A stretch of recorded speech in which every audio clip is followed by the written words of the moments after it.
고속도로 터널 안에서 화재가 발생했습니다. 이 사고로 5명이 숨지는 등 42명의 인명피해가 발생했는데 경찰은 폐기물 수집용 집게차에서 처음 불이 난 것으로 보고 화재 원인을 조사 중입니다. 29일 오후 13시 50분경 과천 제2경인고속도로 북이왕 IC 인근 방음터널 안에서 차량 추돌 뒤 발생한 화재로 인해 인근 차량 도로 상황이 마비됐는데요.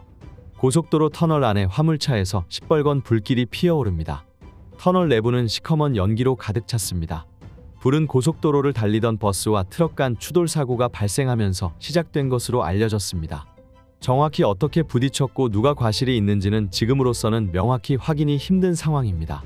이후 충돌한 차량에서 불이 붙었고 이 불이 커지면서 방음벽으로 옮겨 붙었습니다. 트럭은 폐기물 수집 집게차인데 여기서 난 불이 방음터널 지붕으로 옮겨 붙으며 순식간에 확산됐습니다. 밀폐된 터널과 달리 방음벽 고속도로는 열린 공간어서 상대적으로 연기가 빠지기는 훨씬 유리한 구조입니다. 하지만 그만큼 산소가 닿는 면적이 크기 때문에 불을 끄기가 더 어려운 측면도 있습니다. 당일에 특히 바람이 많이 부는 것도 영향을 미치고 있습니다. 소방당국은 3시 18분쯤 일단 불은 잡았다고 밝혔습니다.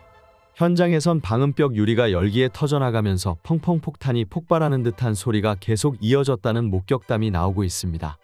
방음벽 유리 자체가 연료 또는 불쏘시개 역할을 하면서 소방관과 장비가 다가가기도 어려운 상황이었습니다. 한때 사망자가 6명으로 알려졌다가 5명으로 수정됐습니다. 신원은 아직 파악되지 않았습니다. 지금까지 확인된 부상자는 중상 3명에 경상자 26명이지만 사상자가 더 늘어날 가능성이 있습니다. 그러면서 연기를 흡입한 사람이 다수 있는 걸로 전해지고 있습니다. 아직 화재가 진압되지 않은 만큼 불을 완전히 끄고 현장을 정리해봐야 정확한 피해 규모를 확인할 수 있습니다. 화재 원인에 대한 정확한 원인은 조사 결과가 나와 봐야겠지만 지금은 불에 잘 타는 재질로 만들어진 방음 터널 천장으로 급속히 불이 번지면서 인명피해가 커진 걸로 보입니다. 수백 미터 구간을 통째로 이어 만든 것도 피해를 키운 이유입니다. 불길이 잡힌 뒤 터널 내부를 들여다보니 사고가 난 차량들 대부분은 불이 난 트럭의 반대 차선에만 몰려 있었습니다. 사망자가 나온 차량 4대 모두 이 반대편 차선에서 발견됐습니다. 진화와 구조에 나선 소방차와 구급차도 피해 차량들로 차선이 막혀 진입에 애를 먹었습니다. 연기와 유독가스 속시야 확보가 어려운 상황에서는 추돌 등 2차 사고 가능성도 커집니다. 소방당국은 연기 흡입에 의한 질식 등이 인명피해에 영향을 미쳤을 가능성도 배제하지 않고 있습니다. 평소 빛이 비쳤던 방음터널, 불이 나자 탈출구가 어디인지 알 수 없는 깜깜이 터널로 변했습니다. 순식간에 불이 커지면서 도로에 고립됐던 차량은 모두 44대였습니다. 운전자들은 차를 버리고 탈출했습니다.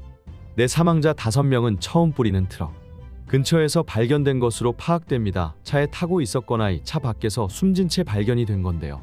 이 불길 때문이기도 하지만 이 터널 구조상 불이 연기가 안으로 몰려있기 때문으로 보입니다. 사망자는 한림대 성심병원으로 옮겨졌고 부상자는 대부분 인근 병원에서 치료를 받고 있습니다. 중성자 가운데는 얼굴에 화상을 입은 경우도 있었고 대부분이 연기를 마셨습니다. 전문가들은 방음터널이 불에 잘 타는 소재로 만들어졌기 때문이라고 하는데요. 다음 터널 같은 경우는 이런 재질에 관련된 기준들이 별도로 없기 때문에 해 고속도로 관계자는 사고 이후에야 방음벽에 가연성 소재를 썼는지 등을 조사하겠다고 밝혔습니다.